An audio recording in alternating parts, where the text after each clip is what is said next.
The storm raged over the jagged cliffs of Stormhaven, a coastal town perched precariously on the edge of the North Atlantic. Its gray waves clawing at the shore like the restless ghosts of 1,000 forgotten souls. For 20 years, Captain Victor Hargrove, a grizzled 58-year-old harbormaster turned tyrant, had ruled this windswept outpost with an iron fist and a sneer that could curdle the blood of even the saltiest fisherman. His badge, a tarnished silver anchor pinned to his salt-stained jacket, was less a symbol of order and more a license to terrorize. Especially the town's tight-knit community of immigrant dockworkers, mostly descendants of Caribbean sailors who'd washed ashore generations ago. Victor's reign was a brutal symphony of barked orders, broken bones, and whispered threats, his meaty hands always itching to slam someone against the splintered planks of the wharf. He'd long ago convinced himself he was untouchable, a king propped up by a crooked council of merchants and smugglers who thrived in the shadows of Stormhaven's fog-choked harbor. The system didn't just protect him, it worshipped him, greasing his palms with bribes and burying the complaints of those he crushed underfoot. That is, until Amara DeVoe stormed into his world. A 32-year-old firebrand with skin like polished ebony and eyes that burned through the mist like twin lanterns. She wasn't just another dockworker's daughter, she was a naval investigator. Forged in the crucible of a childhood spent watching her father, a proud Haitian fisherman, beaten bloody by Victor's goons for daring to demand fair wages. At 12, Amara had knelt beside his crumpled body on the pier, rain mingling with her tears as he rasped, "They'll never stop unless we make them." That vow had propelled her through years of relentless training, clawing her way up the ranks of the Maritime Guard, her every step shadowed by whispers of "troublemaker" from men who feared her unyielding resolve. Now, she was Stormhaven's newly appointed Commodore, the youngest ever to command the town's fractious fleet, her crisp navy blue uniform a stark contrast to the town's decay. She'd come not to negotiate but to dismantle the rot Victor embodied. Armed with a dossier of damning testimonies and a will forged in the salt and sorrow of her ancestors. Their collision came on a thunder-cracked afternoon in the town's weathered courthouse. A squat stone fortress perched above the churning sea, its walls slick with moss and dread. Victor swaggered in, his boots thudding against the warped floorboards, his gut straining against his belt as he prepared to testify against a young dockworker. Elias, accused of stealing a crate of rum Victor himself had planted. The room stank of damp wool and desperation, the flickering oil lamps casting long shadows across the faces of townsfolk too afraid to meet his gaze. He smirked at Elias, a wiry 19-year-old with dreadlocks and defiance in his eyes. Knowing the boy's fate was sealed, another notch in Victor's belt. Another family broken, but then the double doors groaned open, and a gust of wind carried Amara into the chamber, her boots clicking with precision, her presence a blade slicing through the stifling air. Victor's eyes narrowed, his weathered face twitching with annoyance. Another uppity outsider. Probably some bleeding heart relative here to beg for mercy. "Sit down, girl," he growled, his voice a gravelly snarl as he lumbered toward her, meaty fingers flexing like he'd enjoy dragging her out himself. The crowd held its breath. The judge, a frail, bespectacled man named Harrow, froze with his gavel poised midair. Sensing the storm brewing, Amara didn't flinch. She stood taller, her chin lifting as she met Victor's glare with a calm that felt like the eye of a hurricane. "Remove your hand, Captain," she said, her voice low but laced with steel, each word a warning shot across his bow. Victor sneered, his grip tightening on her arm, the power surging through him like the tide. He loved this. The moment when they crumbled. Or what? He spat, shoving her just enough to make her stumble, his chest puffing with the arrogance of a man who'd never lost. The room gasped, a collective intake of air that seemed to suck the oxygen from the space. Amara didn't stumble, she didn't shrink. Instead, she reached into her jacket. And Victor's instincts flared, his hand twitched toward the pistol at his hip. Years of muscle memory screaming that this was a threat. A defiance he'd crushed a dozen times before. The crowd braced for blood, the judge's gavel clattering to the desk as he stammered, "Order." But what Amara pulled out wasn't a weapon, it was a badge. Gleaming gold under the flickering light, the seal of the Maritime Guard etched into its surface. The air turned to ice. Victor's smirk vanished, his ruddy face draining to a sickly gray as he staggered back, his boots scraping the floor like a wounded beast. "Captain Victor Hargrove," she said, her voice rising now, sharp and unyielding, cutting through the silence like a foghorn.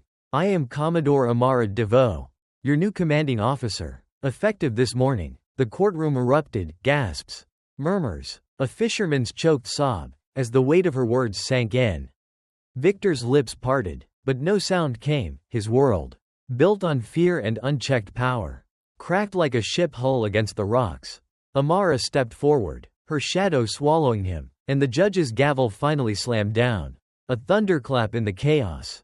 "Order in the court," Harrow barked, but his voice trembled, his eyes darting between the two figures locked in a silent war. Victor's hands balled into fists, his breath hitching as he fought to process this impossible reversal. Her. A woman half his age. One of them, now his superior? Impossible. Yet there she stood, unmovable, her badge a guillotine blade hovering above his neck. In the gallery, Elias's mother clutched her son's hand, tears streaking her face, not from fear now, but from something dangerously close to hope. Outside, the storm howled louder, lightning splitting the sky as if nature itself roared approval.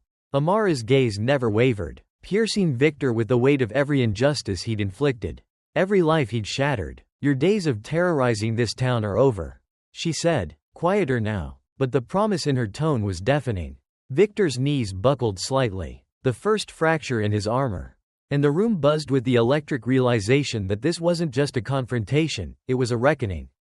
The merchants in the back exchanged panicked glances, the dockworkers sat straighter, their spines steeling with a courage they'd forgotten they possessed. Amara turned to the judge, her voice steady as she requested, "Your Honor, I'd like a private word regarding Captain Hargrove's conduct, past and present." Harrow nodded, sweat beading on his brow, and called a recess, the gavel's echo swallowed by the rising tide of whispers. Victor stood frozen, his once imposing frame shrinking under the fluorescent glare, his badge no longer a shield but a target. As Amara walked past him toward the judge's chambers, her shoulder brushed his, and he flinched, a king dethroned, a predator cornered. The storm outside mirrored the one within, and as the townsfolk filed out, their murmurs grew bolder, their fear giving way to fury. Amara DeVoe hadn't just walked into Stormhaven, she'd brought the tempest with her. And Victor Hargrove, for the first time in decades, felt the cold grip of vulnerability clawing at his throat. This was no mere power shift, it was the harbinger of his ruin. And the town, battered but unbroken, watched with bated breath as the tides of justice began to turn. The fog clung to Stormhaven like a shroud as Commodore Amara DeVoe knelt in the damp, shadowed hull of an abandoned fishing trawler, her flashlight cutting through the murk to illuminate a rusted lockbox Victor Hargrove had stashed beneath a rotting tarp. Her pulse hammered as she pried it open with a crowbar, the metal screeching in protest. Inside lay a trove of Victor's sins. Yellowed complaints from dockworkers beaten bloody for questioning his orders, forged manifests hiding years of smuggled opium, and a scratched DVD marked, "Tomas Rivera, 2010. She'd heard the whispers about Tomas, a 16-year-old deckhand who'd vanished after crossing Victor. His mother left sobbing on the pier with no answers. Back in her watchtower office, the DVD whirred in an old player, revealing Victor's hulking frame on a stormy night, his voice a guttural snarl as he pinned Tomas to the deck, planting a knife in the boy's limp hand before heaving his body overboard. Barking into a radio, another runaway, case closed. The cold precision of it twisted Amara's gut. This wasn't just corruption, it was a ritual. A predator's game Victor had perfected over decades. Her search had begun weeks ago, spurred by a tip from a trembling fisherman who'd seen Victor slip into the trawler under moonlight. She'd scoured harbor logs, cross-referencing dates with missing persons reports. Her nights spent hunched over flickering screens, her days dodging Victor's spies who trailed her like hounds. She'd even braved the cliffs at dawn, scaling slippery rocks to a hidden cave where she found soggy ledgers detailing his payoffs to the town council, every move a calculated risk, every discovery a heavier weight on her shoulders. Yet Victor wasn't content to let her dig in peace. Yesterday, he'd stormed her office, his boots leaving muddy smears as he loomed over her desk. breath reeking of whiskey and malice. "Keep nosing around, Commodore," he'd sneered, slamming a meaty fist down, cracking her lamp, "and you'll end up like the rest, fish food." Hours later, her car's brakes failed on a winding cliff road. The screech of metal and her own ragged gasps proof of his sabotage. She'd swerved just in time. But the message was clear. Then this morning, he'd had his goons trash the dockside evidence locker, leaving her with shredded files and a taunting note. Good luck proving anything now. The frustration burned, every step forward met with his brute excess. His arrogance suffocating her efforts like the fog outside. Inside, Amara wrestled with herself, her resolve fraying at the edges. She'd taken this post to avenge her father, to dismantle the monster who'd broken him.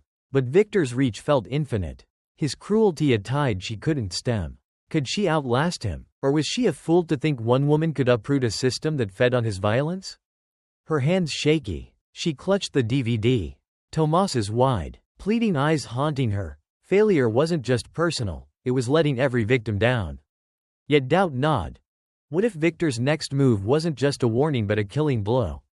She shoved the thought aside, jaw clenched, and catalogued the evidence with trembling precision, knowing each piece was a weapon, if she could wield it before he crushed her. Outside, the sea roared, mirroring her turmoil, while Victor's shadow loomed larger. His latest stunt, a rumor that he'd framed another worker just to flex his power. Listeners, doesn't Victor's relentless aggression make your blood boil? Can Amara turn this evidence into his downfall? Or will his next strike break her? Drop your thoughts below. I'm itching to hear how you see this battle unfolding in the next stormy twist. The moon hung low over Stormhaven, a silver sickle slicing through the fog as Captain Victor Hargrove hunched in the shadowed belly of a derelict cannery, its rusted machinery groaning like the bones of a dying beast. His world was crumbling. Amara DeVoe's relentless pursuit had unearthed his sins. And now the whispers of his downfall slithered through the town's salt-crusted alleys. Desperation clawed at him, a wild beast thrashing in his chest. And he fought back with the ferocity of a cornered animal. By midnight, he'd slipped into the harbor's evidence locker, a cavernous shed perched on stilts over the tide, and doused a stack of seized files with kerosene, the flames licking up complaints and logs as his guttural laugh echoed off the walls. He'd bribed a twitchy clerk to plant a false report, claiming the fire was arson by dockside radicals, and watched from the cliffs as the blaze painted the night orange. Smugly certain he'd scorched Amara's case to ash. But the next day, a fisherman hauled up a waterlogged box from the shallows, its contents inexplicably intact, singed photos of Victor's strong-arming workers. A ledger of his payoffs. Sealed in wax, the sea itself seemed to mock him, spitting back what he'd tried to drown. Victor pivoted, his voice a rasp as he dialed old allies, the smuggler's kingpin, Silas Crow, and the council's weaselly treasurer, Marta Vane, pleading for muscle and money to bury Amara's crusade. "She's got nothing solid," he hissed into the phone, pacing the cannery's slick floor, his boots crunching on shattered glass. Silas coughed a refusal, his tone icy. "You're a sinking ship, Hargrove. I ain't drowning with you." Marta hung up without a word, her silence a guillotine's drop. The system that once cradled him now recoiled, his allies scattering like rats from a flood, leaving him clutching a half-empty whiskey bottle, his empire of fear dissolving into mist. Yet Victor's desperation birthed darker schemes. Late that night, he crept to the Widow's Peak of Stormhaven's lighthouse, a crumbling spire locals swore was cursed, and met a hooded figure, a bone-thin man with eyes like oil slicks. Rumored to traffic in more than goods, Victor traded a blood-smeared ring, a trophy from a long-dead rival, for a promise: make her disappear. The man's grin was a jagged scar.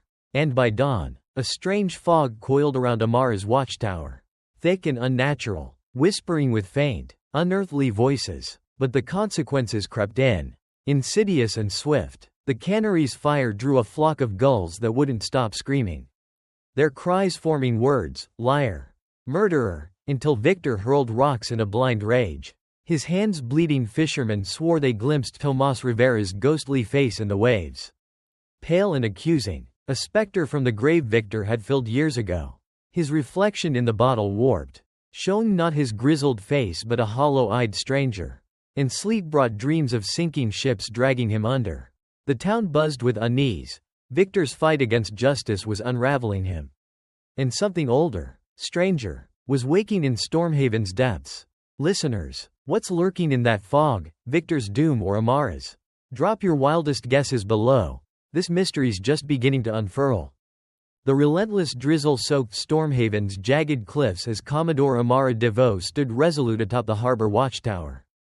Her navy blue coat plastered to her frame, the wind whipping her braided hair like a battle flag. For weeks, she'd waged a war against Victor Hargrove's tyranny, her every breath a testament to a vow carved into her soul at 12. When she'd watched her father's blood stain the pier under Victor's fists. That memory fueled her now, his raspy voice. "Make them stop," echoing as she issued a warrant for Victor's arrest, her signature trembling not from fear but from the weight of what it meant. She'd spent sleepless nights piecing together his crimes, sifting through soggy ledgers from a cliffside cave, decoding smudged logs in the dim glow of her desk lamp, even diving into the icy harbor herself to retrieve a sunken crate of complaints the sea had refused to swallow. Her hands bore the scars of that fight, calluses from prying open rusted lockboxes, a jagged cut from a trawler's splintered hull, each piece of evidence, complaints of broken ribs, forged smuggling records. The damning DVD of Tomas Rivera's murder was a brick in the wall she built against Victor's reign. A wall she'd fortified with her own sweat and tears. The town watched, some with hope, others with dread, as she called a press conference on the courthouse steps, the rain streaking her face like a warrior's paint. "Victor Hargrove has terrorized Stormhaven for decades," she declared, her voice steady despite the lump in her throat, holding up the DVD as cameras flashed. "He planted evidence, beat the innocent, and murdered Tomas Rivera, a boy who deserved a future. This ends now." The crowd erupted, fishermen banged fists on railings, widows sobbed, and a swell of outrage rippled through the fog, shaking the council's stone facade. Amara's resolve wasn't just bravado, it was a lifeline, a lesson etched in her bones. Justice demands persistence, even when the odds tower like the cliffs themselves. She'd faced sabotage, Victor's goons slashing her tires, a near-fatal skid on a slick road, but she'd pressed on. Fueled by the faces of the voiceless, her father, Tomas, every soul Victor had crushed. Her inner struggle gnawed at her, nights spent staring at the ceiling, wondering if she'd lose herself to this fight, if Stormhaven's rot was too deep to purge. Yet she'd learned another truth. Courage isn't the absence of doubt, but the choice to act through it. That truth carried her to the final showdown, a night when the sky wept harder, and word came that Victor had fled to an abandoned warehouse by the docks, a skeletal relic of the town's whaling days, its rafters creaking like a gallows. Amara went alone, her boots silent on the wet gravel, her service pistol cold in her grip. Inside, the air stank of mildew and desperation. Victor crouched behind a stack of crates, his stolen harpoon gun gleaming in the moonlight streaming through shattered windows. "You've ruined me, DeVoe," he roared, his voice cracking as he lunged, the harpoon's barbed tip whistling past her ear. She dodged, heart pounding, the warehouse a maze of shadows and rust. He fired again, the steel shaft embedding in a beam inches from her head, splinters grazing her cheek. Amara's breath hitched, fear clawed at her. But she saw her father's crumpled form, Tomas's lifeless eyes, and found her footing. "It's over, Victor," she said, voice low but unyielding, circling him like a tide-eroding stone. He charged, wild-eyed, swinging a rusted pipe, but she sidestepped, years of training snapping into focus. Her shot rang out, sharp and final, the bullet tearing through his shoulder, sending him sprawling against a crate, blood blooming dark on his salt-stained jacket. He gasped, the pipe clattering to the floor, his once mighty frame crumpling as sirens wailed in the distance. Amara stood over him, gun steady, her chest heaving, not with triumph, but with the weight of what she'd carried to this moment. "You don't terrorize anyone anymore," she whispered, the words a release, a promise kept. Officers flooded in, cuffing Victor as he snarled, his reins shattered, his power a ghost swept away by the wind. Outside, the rain slowed, and Amara stepped into the night, her silhouette sharp against the flickering dock lights. The warehouse showdown wasn't just a victory, it was a beacon. Stand up. Keep going, even when the fight scars you. Because justice isn't handed out, it's forged. She thought of her father's smile, rare and warm, and felt a quiet strength settle in her bones. Life wasn't about avoiding the storm, but learning to navigate it. Victor's arrest sparked a reckoning, council members squirmed, allies fled, and the town exhaled, tasting freedom in the salt air. Amara's fight had cracked Stormhaven's shell, exposing its rot to the light, and those scars lingered on her hands. In her heart, she'd shown that one determined soul could shift a tide. She'd faced the abyss, outmaneuvered a monster, and emerged not unscathed, but unbroken, a living lesson in resilience. Don't wait for change, be the change. Step by grueling step, as she walked the pier, a child, a fisherman's daughter with wide, hopeful eyes, pressed a seashell into her hand, a silent thank you that nearly broke her composure. The crowd gathered, murmurs of "Commodore" rising like a chant, and Amara turned to face them, rain-streaked but radiant, knowing this was just the beginning. Victor's fall was a symbol, but the system's roots ran deep. She'd dig them out, one by one, for as long as it took. Listeners, Amara's resolve carried her through fire and shadow to this moment. Doesn't that fight deserve your support? Hit that like button if you're rooting for her to keep tearing down Stormhaven's corruption.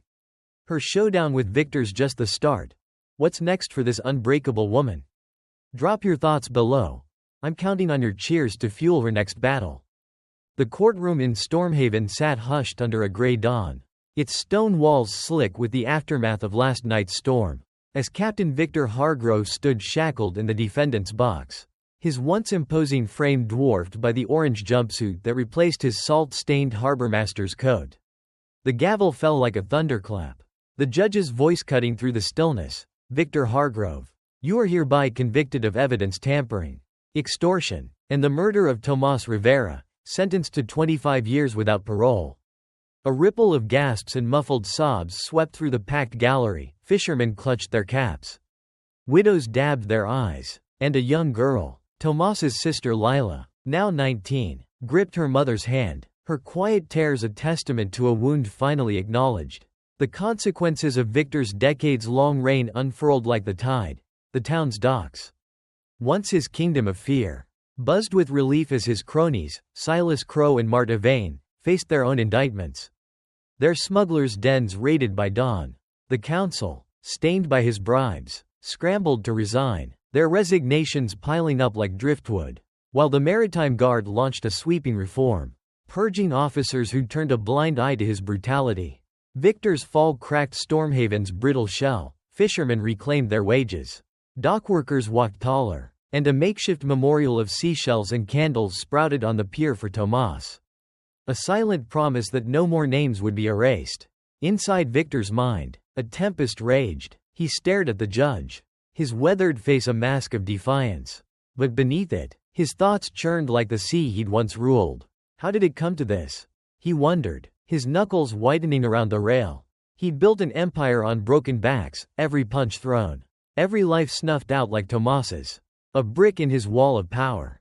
He saw himself at 20, a scrappy deckhand idolizing the pirate tales of old Stormhaven, vowing never to be weak, never to bend. That vow had hardened into a monster. He'd laughed as Tomas sank, felt alive planting that knife, convinced the town needed his iron grip. Now, that grip was dust. They betrayed me, he thought, bitterness searing his chest. Silas, Marta, the council, all abandoning him when Amara's light burned too bright. He'd sneered at her warrant, torched evidence, even hired that shadowy figure in the lighthouse. But the sea itself had turned on him, washing his sins ashore. As the bailiff gripped his arm, Victor's gaze darted to Amara, seated in the front row, her navy coat crisp, her eyes unyielding. Her, he seethed, the woman who'd undone him, a dockworker's daughter who dared climb higher than he ever dreamed. He wanted to spit, to curse her, but a flicker of something, fear? Shame, stilled his tongue. Handcuffs clicked, cold and final, and as they led him out, Lila stood, her voice trembling but clear. You took my brother, but you don't take our peace. The words pierced him, a harpoon to the gut. He saw Tomas's pale face in the waves again. Not a ghost now, but a memory he couldn't burn away. The crowd parted, their stares heavy with years of unspoken pain. And Victor felt the weight of every fist he'd raised, every bribe he'd pocketed, crashing down. Outside, the fog lifted, revealing a town reborn. Boats bobbed freely. Children laughed on the pier. And Amara placed a shell on Tomas's memorial. Her touch gentle but resolute. Victor's cell awaited, a concrete cage where his inner storm would howl alone. While Stormhaven began to heal, its reform a fragile but growing lig. HT. Listeners, doesn't this justice for Tomas and the town tug at your heart? Like this video if Victor's reckoning and Amara's victory move you. Share your thoughts below on what this new dawn means for Stormhaven. The sun broke through Stormhaven's eternal fog, casting golden rays across the harbor as Commodore Amara DeVoe stood on the pier. Her boots planted firm on the weathered planks where her father once fell. Victor Hargrove's conviction, 25 years without parole for murder, extortion, and a litany of sins, still echoed in the crisp air. A gavel's fall that had shattered decades of silence. But this wasn't just her triumph, it was the town's rebirth. A crack in the hull of a corrupt system that had shielded men like Victor since the days of pirate lords. The consequences rippled outward like waves from a stone. The Maritime Guard overhauled its ranks, expelling officers who'd winked at Victor's brutality, while the Council, its bribe-soaked ledgers exposed, dissolved in disgrace. Replaced by a scrappy coalition of fishermen and dockworkers who'd once cowered under his shadow. On the docks, young Luca Mendez, a wiry 20-year-old whose brother Tomas Rivera had vanished into Victor's abyss, hammered a sign into the wood, Rivera Free Market, a co-op born from the ashes of smuggler dens, its stalls brimming with fish and hope. Luca's eyes, once dulled by grief, sparkled as he handed Amara a steaming crab cake, his voice steady. For Tomas, and for you. She took it, the warmth seeping into her calloused hands, and felt a lump rise in her throat, not just for the boy's gratitude, but for the countless others who'd stepped forward since the trial. Widows left flowers at the watchtower. Children drew her silhouette in chalk on the cliffs. And a grizzled fisherman, old man Jairus, pressed a carved wooden anchor into her palm, muttering, "You anchored us when we were drifting." This was systemic change, not a fairy tale fix, but a gritty, human shift, accountability clawing its way out through the muck, offering a fragile promise to victims like Tomas, whose memorial of shells now stretched the length of the pier. Amara's victory wasn't personal glory, it was a mirror for the world beyond Stormhaven. A lesson etched in salt and struggle. Corruption thrives in silence. But it crumbles when one voice, however shaky, dares to speak. She'd learned that herself, clawing through doubt and danger. Her scars a map of resilience. Real life echoed here. How often do we see systems fail the vulnerable? How often do we shrug and say, "That's just how it is"? Amara's fight whispered back, "Change starts with you." With the stubborn choice to stand, to dig, to demand better, even when the tide pushes back. Yet, as she gazed at the horizon, the wind tugging at her coat, she knew Victor was just one head of the Hydra. His cell couldn't erase the deeper rot. The smugglers still lurking in uncharted coves. The whispers of power brokers plotting in shadowed parlors. This isn't the end, she murmured to herself, her breath fogging in the chill. She'd seen it in the trial's aftermath. A cryptic note slipped under her door, more like him wait, and heard it in the unease of merchants who avoided her gaze. The struggle stretched ahead, a marathon, not a sprint, and Amara felt its weight settle on her shoulders, not crushing, but grounding. She'd face it, just as she'd faced Victor, with the same relentless fire. Because hope wasn't a gift, it was a garden. Tended daily, weeded of apathy. That was the truest lesson for anyone watching. Justice isn't a finish line but a journey. And every step forward, no matter how small, plants a seed for tomorrow. The town reflected that now. Luca's market hummed with laughter. Jairus taught kids to mend nets. And the pier glowed with lanterns at dusk. A beacon against the dark. Amara turned to the crowd gathered for the market's opening, her voice carrying over the waves. "We've started something here, together. Let's keep it growing." They cheered, a raw, human sound, and she smiled, weary but warm, her father's pride shimmering in her mind's eye. A girl, no older than 10, darted up, braids bouncing, and hugged her leg. Amara knelt, meeting her wide eyes, and saw a future worth fighting for. Stormhaven wasn't perfect. Scars lingered in its timber and its people. But it breathed freer, its heart beating with possibility. Across the water, a gull soared, and Amara exhaled, the sun painting her silhouette against the cliffs, a woman unbroken. A town reborn. This wasn't the end of corruption's shadow. But it was the dawn of something better. A humanistic truth for us all. We're stronger when we lift each other up. When we refuse to let the powerful write the story. Amara's battles would go on. But today, she rested in this victory. A lighthouse for anyone lost in their own storms. Listeners, doesn't this hope, hard-won, human, and real, strike a chord? Hit that like button if Amara's grit and Stormhaven's renewal inspire you. Drop your comments below. What lessons did you pull from this tale? And what do you hope her next fight brings? Follow the channel for the earliest drops of our next stories. We've got more heroes, more battles, and more dawns waiting to unfold. Your support keeps this fire burning. So let's light up the future together.